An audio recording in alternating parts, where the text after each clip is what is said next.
Bonjour. Aujourd'hui, on est chez Marie-Ève Ouimet et Vincent Galarneau des Jardins de la Résilience dans le secteur Saint-Adolphe à Stoneham. Mange local parce qu'il n'y a pas juste des patates, mais aussi des bons légumes produits par une famille d'ici. Venez-vous-en, on va les rencontrer.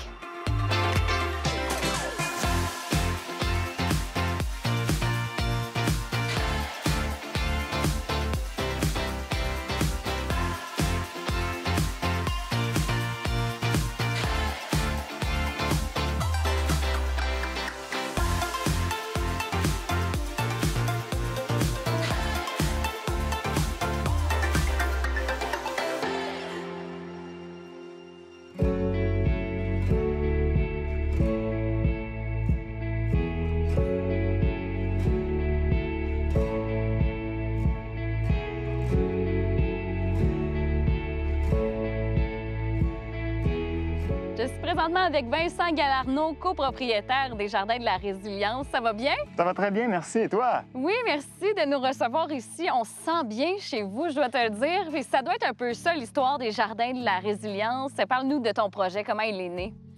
Bien, c'est né d'un coup de cœur, là, carrément, avec ma copine. Ça faisait à peine 6 mois qu'on était ensemble, puis on est venu se promener ici dans le secteur, puis on a vu cette maison à vendre avec un magnifique terrain, des bâtiments qui datent des années 50. On s'est dit, il y a tout là un potentiel, mais c'était en gazon au complet. Okay. On s'est dit, wow, évidemment, quel endroit pour déployer un beau grand jardin, planter des arbres fruitiers, créer vraiment un milieu de vie nourricier à notre image, puis éventuellement pouvoir partager ça aussi avec la communauté ici. C'est quand même particulier dans le secteur Saint-Adolphe à Stoneham parce qu'on est en hauteur, on est au cœur des montagnes. Est-ce qu'il y a une histoire d'agriculture dans le coin ou? Effectivement, ça peut paraître un peu extrême comme climat pour faire de l'agriculture, mais historiquement, en fait, ce petit village-là était en autarcie alimentaire.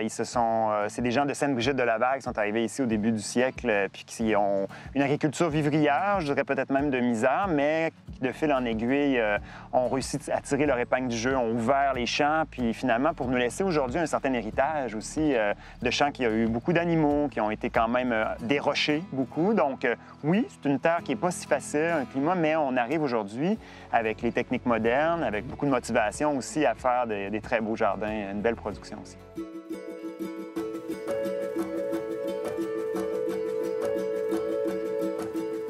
On peut dire que c'est de la culture dans le nord. Là, on est pratiquement dans un climat qui est nordique. Oui, comparativement à Québec. Là, moi, j'ai travaillé pendant longtemps en agriculture urbaine à Québec, puis je vais vous dire qu'il y a quand même peut-être 5 degrés de différence. Les nuits sont plus froides, plus de neige, plus de vent. Donc, oui, ça prend une certaine adaptation. On ne peut pas cultiver de la même manière ici que sur le bord du fleuve ou à l'île d'Orléans, par exemple. Parlons-en justement des adaptations concrètement. Qu'est-ce que tu as fait pour avoir des belles productions ici?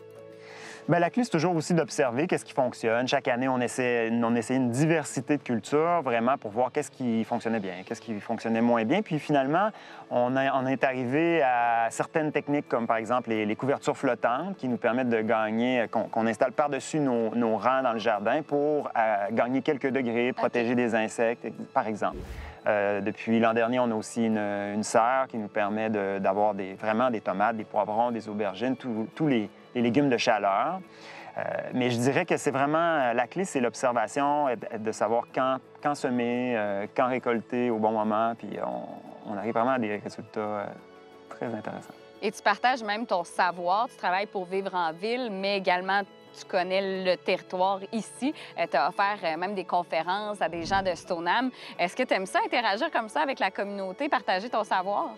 Ben oui, c'est là que ça prend sens, en fait. Puis on voit qu'il y a beaucoup d'intérêt là, cette année en particulier. C'est fou. Les gens veulent comprendre, savoir comment jardiner, avoir une certaine autonomie alimentaire. Puis ça, ben, nous contribuer avec partager notre savoir là-dessus. Puis aller chercher aussi les expériences des gens dans leur milieu. Il y a des gens qui essaient des cultures de vignes dans un secteur nordique comme ici. Donc, qu'est-ce qu'eux ont appris de ça? Donc, c'est vraiment dans l'échange avec les autres que ça prend sens, l'agriculture. Produire des légumes, c'est intéressant, mais c'est exigeant aussi. Fait que c'est dans la relation avec l'autre, pour nous, que ça se construit un projet comme celui-là. Une agriculture qui est justement en lien avec la communauté, puis cultiver autant les relations, finalement, que les légumes, là.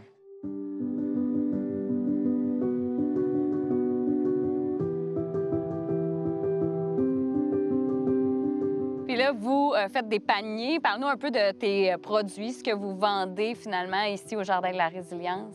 Oui, bien sûr, c'est d'abord un jardin d'autoproduction. Hein. On le voit vraiment comme d'assurer nos besoins d'abord, mais on fait tant qu'à produire, puis avoir un grand jardin, aussi bien le partager avec les autres. Donc, on est allé au marché public des cantons, bien sûr, pendant les 2 dernières années. On y est allé aussi cette année, mais moins souvent un petit peu, pour se concentrer sur la production d'un panier, vraiment un panier de verdure avec des fines herbes, puis on offre des légumes en supplément pour les gens qui veulent aller plus loin, et certains produits transformés également, qui sont faits à partir des produits du jardin, mais aussi de récoltes sauvages, aussi de cueillettes sauvages en forêt. On va pouvoir justement voir un peu toutes les techniques de mise en conserve avec ta conjointe, Marie-Ève, tout à l'heure.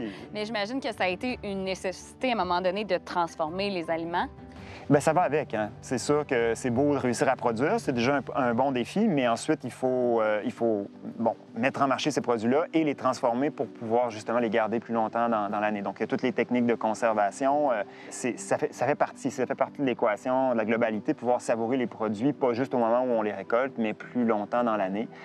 Il n'y a rien de plus satisfaisant que d'ouvrir un bocal puis de sentir encore un peu l'odeur du jardin plusieurs mois plus tard, au cœur de l'hiver. Quelque chose de très réconfortant là-dedans. Là. Puis justement, votre jardin est fait d'une façon assez spéciale. Vous avez décidé d'entourer de vivaces le jardin puis les légumes. Est-ce que c'est un désir de faire beau ou il y a vraiment des raisons derrière tout ça? Il y a plusieurs fonctions. On s'inspire beaucoup de la permaculture, donc on essaie d'avoir vraiment un design cohérent par rapport à nos besoins, mais aussi en fonction des différents organismes dans l'écosystème. Donc, oui, on cultive pour nous, mais on accepte qu'il y ait une part, notamment des récoltes, qui soient redonnées à la nature, si on veut, en quelque sorte.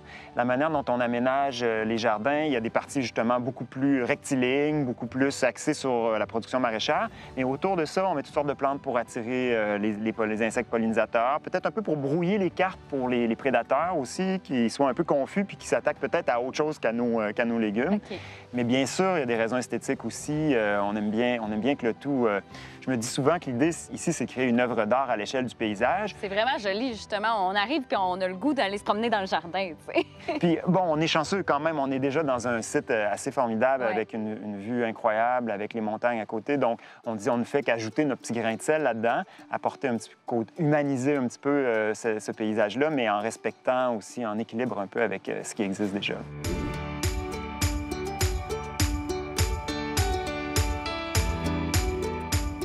Une des choses qui est très populaire, c'est votre vente de plants, justement, au printemps. J'imagine que c'est une belle interaction encore là que vous avez avec les gens du secteur qui veulent avoir un jardin puis qui demandent d'avoir vos conseils un peu en même temps. Ça a été vraiment plaisant là, ce printemps, autant au niveau des semences, parce qu'on produit certaines semences, qu'au niveau des plantules, des jeunes plants pour les jardins. Là, on a fait ça dans une petite boutique ici à Stoneham, d'ailleurs, l'atelier en vrac. Puis ça a été formidable. Les gens étaient vraiment au rendez-vous, questions, l'enthousiasme. Et ce qui est encore plus plaisant, c'est que plus tard dans la saison, ils disaient « vos plants de tomates, c'était incroyable, on a vraiment apprécié d'avoir un retour ensuite de la part des gens, soit des gens qui sont abonnés à nos paniers ou qu'on voit au marché public. C'est là que, comme je disais tout à l'heure, ça prend sens quand on a une interaction avec les gens. Là. Pour moi, l'agriculture, c'est peut-être ça qui a manqué dans les dernières décennies. C'est ce lien-là avec les communautés pour que ce soit ancré, que la production soit ancrée dans les besoins des gens, mais aussi que les gens prennent conscience du travail que ça représente, puis de ce qu'on peut réellement produire au Québec, puis en particulier ici dans les montagnes. C'est pas vrai que les légumes sont toujours parfaits, puis ils peuvent être très bons quand même, puis on apprécie quand les gens disent « Non, c'est pas grave s'il est pas belle. Moi, je l'aime comme ça. » C'est ça. Ouais, c'est comme, t'as compris quelque chose. Là. Oui, on l'a vu pousser, puis on y a cru, puis on y a donné de l'amour. Fait qu'après ça, même si elle a un petit défaut, on va la manger pareil. Exactement, exactement. Et vous privilégiez justement des gens de Saint-Adolphe plus précisément pour donner vos légumes, pour même des fois faire des échanges de services. Pourquoi c'est important pour vous d'aller vraiment avec les citoyens d'ici en premier lieu? Bien, on essaie... C'est une manière de connecter avec les gens ici. Ce projet-là, c'est quasiment un jardin en façade. Les gens passent dans la rue, puis ils jettent un coup d'œil, ils ralentissent, ils regardent, ils posent des questions. Les plus curieux entrent même, puis ils viennent nous voir. Donc, ça, on veut en bénéficier, on veut aussi en faire profiter aux gens. Puis je pense que le fait de vendre le plus localement possible, ça permet ces relations-là. Si on pourrait vendre à Québec, là, nous, on a un très grand réseau là-bas, mais c'est beaucoup plus de transport, les produits restent dans le véhicule plus longtemps. Puis, tu sais, on trouve que on veut d'abord nourrir les gens à proximité. Puis ça va plus loin que ça encore. Parce qu'on collabore avec certains voisins, justement, on leur donne des légumes en échange de leur présence au jardin, un bel échange de services. On partage des équipements aussi avec d'autres propriétaires ici qui ont des tracteurs et autres. De temps en temps, on en a besoin. Donc, vraiment un bel échange de services, une petite communauté d'intérêt qui se crée autour du jardin ici. De voir ton petit garçon, justement, se nourrir de ton jardin, ça doit te faire extrêmement plaisir. J'imagine que c'est dans les valeurs que vous voulez lui transmettre, justement. En fait, on se rend compte que c'est plus facile même d'explorer, de découvrir de nouvelles saveurs quand l'enfant le cueille lui-même au jardin, il l'expérimente, comme ça il mange. Mais si on lui sort directement dans l'assiette, c'est pas pareil. On voit que ça apporte vraiment un élément de plus dans son apprivoisement, si on veut, de l'alimentation.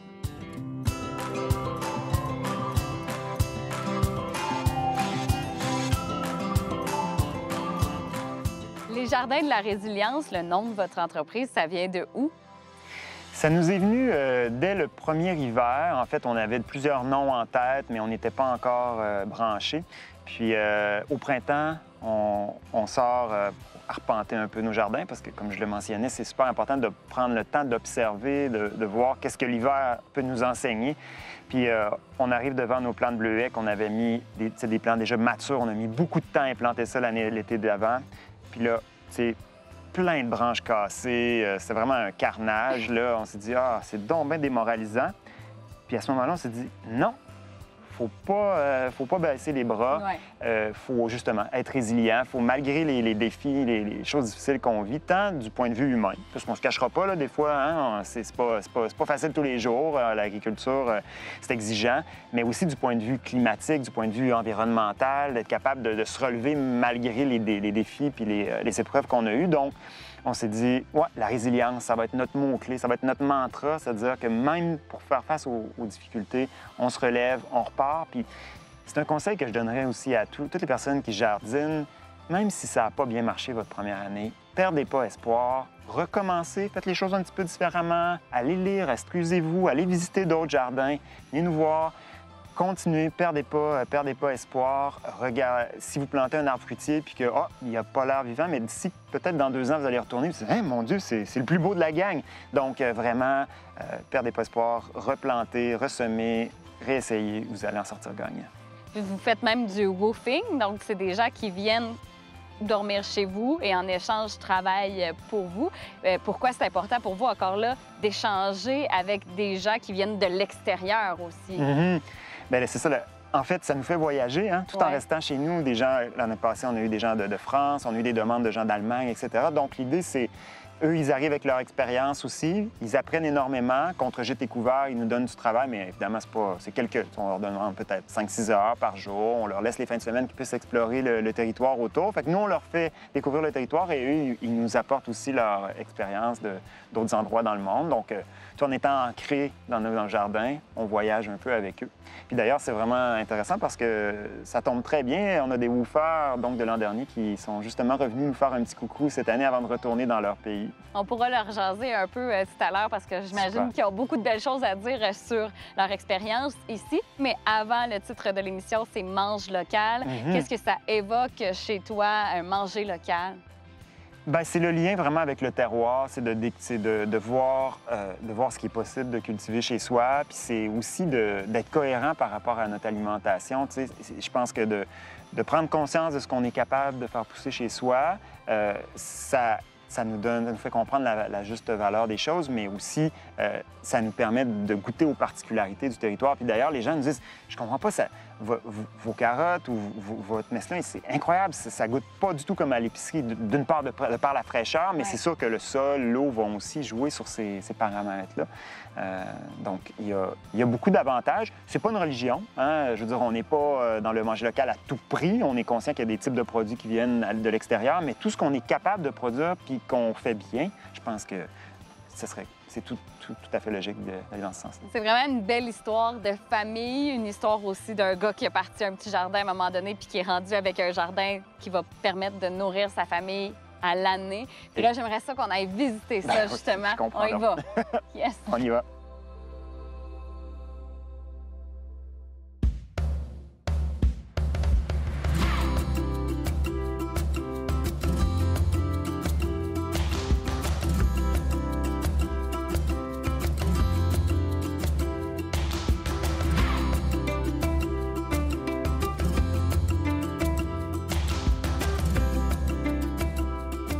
Je suis présentement avec Marie qui fait du woofing au Jardin de la Résilience. Ça va bien? Ça va bien et toi?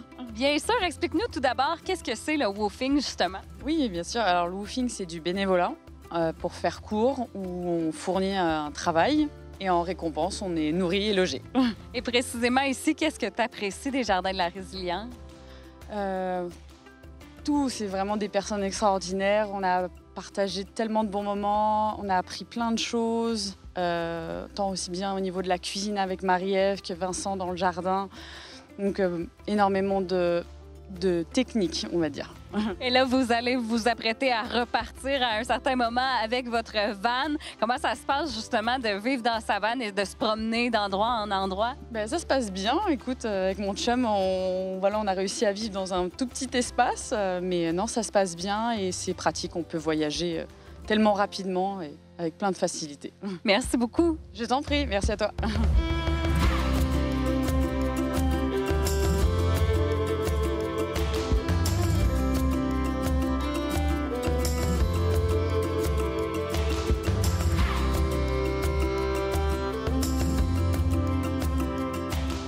Marie-Ève, t'es allée nous cueillir des choux pendant Yes. que Vincent endort le petit Léonard. C'est comment, justement, de jumeler travail, famille à la maison? Bien, c'est à tour de rôle. Entre Vincent et moi, on essaie de se partager la surveillance de notre petite 2 ans. C'est un petit très curieux qui veut beaucoup aider. Donc, voilà, c'est ça. Aujourd'hui, je suis dans la préparation d'une choucroute choux rouge et vert. OK. Donc, Comment on choucroute. procède Ouais, c'est pour ça. faire une choucroute? Justement, OK. on peut commencer à la faire Oui, pour OK. expliquer un peu, justement, votre but, c'est de faire un peu découvrir même. Vous avez fait Ouais. des ateliers à Ouais. Stoneham, vous planifiez d'en faire d'autres. Fait que c'est un peu le but qu'on se donne aujourd'hui, de montrer aux gens que c'est assez simple, finalement, de faire des conserves non traditionnelles aussi. C'est ça. Avec le projet de la ferme, c'est inévitable qu'il faut réfléchir à nos manières de conserver nos aliments. Donc, nous, à chaque année, c'est un peu de la recherche et du développement, mais on a un grand amour envers la lactofermentation qui se développe d'année en année. On a commencé, il y a quelques années, à conserver nos aliments dans des saumures salées ou au sel, qui est une méthode ancestrale de conservation des aliments. À l'époque où on n'a pas de frigidaire, pas de congélateur, on s'organise autrement. Et c'est une des facettes de notre conservation des aliments parce qu'on explore aussi la déshydratation, le saumurage, la congélation, la mise en conserve classique, elle reste aussi dans nos garde-manger. Par contre, c'est beaucoup de temps, c'est très énergivore en termes d'électricité. Et aussi, c'est un processus de longue cuisson, entre autres à l'autoclave, où on perd aussi beaucoup de nutriments de nos aliments. Donc, on était sensible aussi à donner du bonbon à notre microbiote, manger santé. Puis ici, il faut quand même le mentionner, c'est une culture qui est sans pesticides, le plus écologique possible, dans le respect de la biodiversité. Donc, ça passe dans ces principes-là de la terre jusqu'à notre table. Alors, allons-y, commençons la recette. Qu'est-ce que tu vas nous faire comme choucroute aujourd'hui? Bien, c'est une choucroute classique, entre guillemets, parce que dans le fond, nous, ce qu'on va faire, c'est qu'on va se servir de cueillettes sauvages qu'on a fait récemment.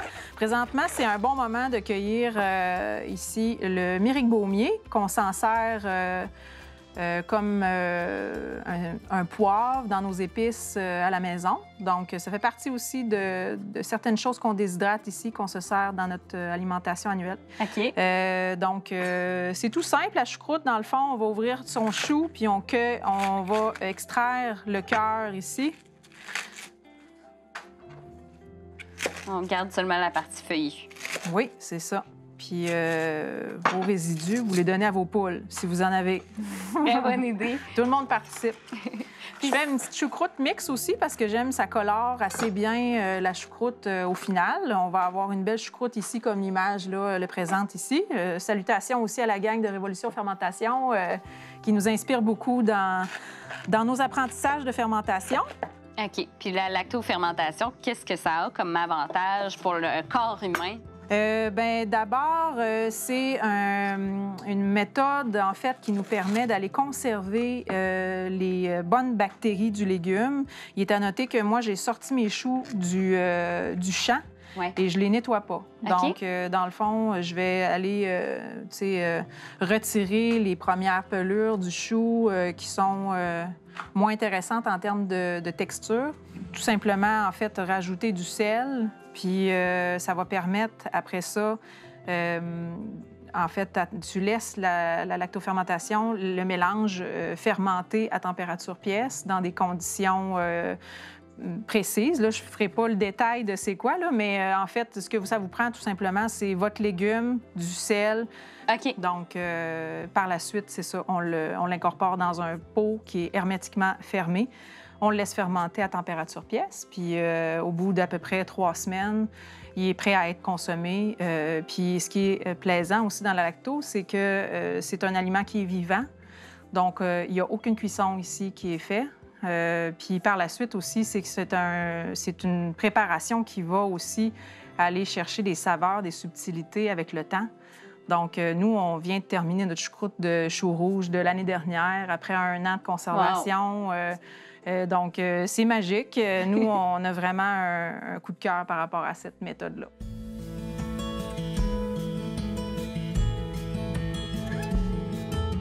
On adore l'idée. Puis justement, je vais goûter un peu les produits pendant que tu poursuis la choucroute. Ici, qu'est-ce qu'on a? Ici, on a une lactofermentation toujours de rhubarbe avec gingembre et canneberge. Je vais goûter.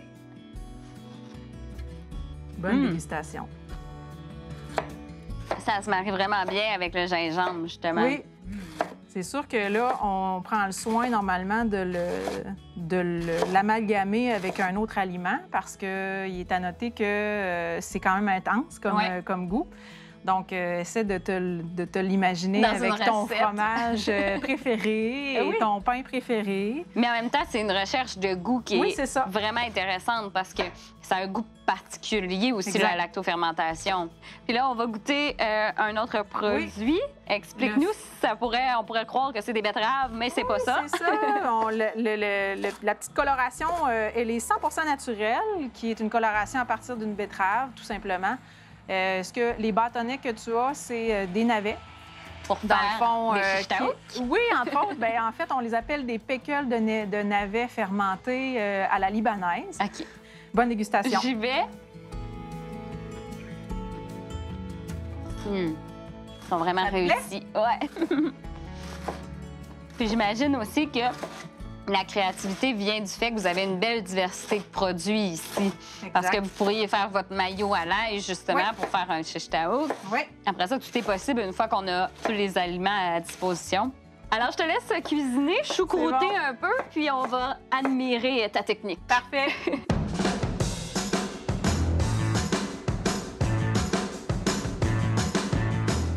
Alors, c'est finalement le jus du chou qui va être le seul liquide qu'on va avoir dans la choucroute.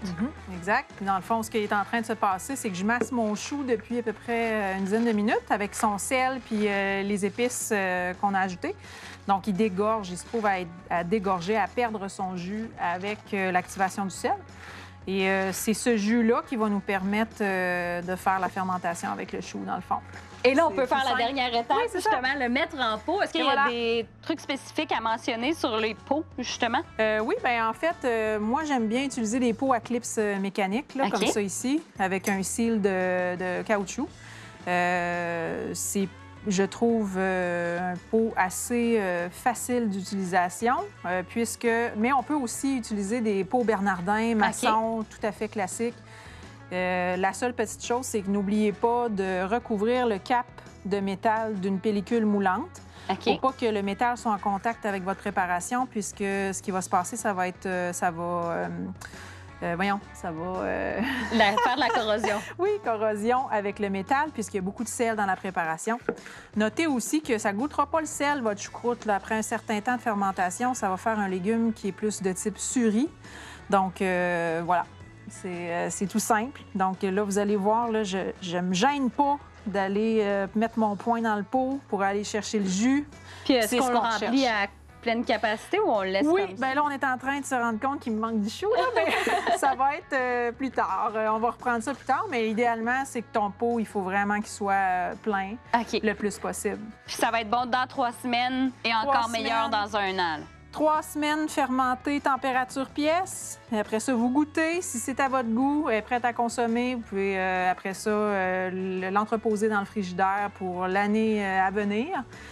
Et voilà, c'est tout simple comme ça, puis c'est délicieux. Vous nous donnez le goût. Alors, on va dire aux gens de suivre votre page Facebook pour soit acheter vos produits ou avoir vos précieux conseils lors de formations, conférences. Merci beaucoup, Marie-Ève, Ça va de nous nous faire plaisir. avoir partagé ton savoir. Merci beaucoup à vous. Je vous invite à suivre la page Facebook des Jardins de la Résilience pour vous procurer des bons légumes et également connaître les détails de leurs différentes activités et conférences. On se laisse avec quelques images de la prochaine émission. Bye-bye! J'aimerais, Fabien, qu'on fasse un tour d'horizon de où est née l'idée de venir faire une belle boulangerie à Lac-Beauport. Alors nous, ça a commencé en venant en vacances. On est tombé amoureux de la ville de Québec et du lac Beauport, entre autres. Ah oui? La petite histoire, c'est que j'ai dit à ma femme, en passant au lac Beauport, sur le boulevard du lac, mon rêve, ce serait d'avoir une boutique à cet endroit-là.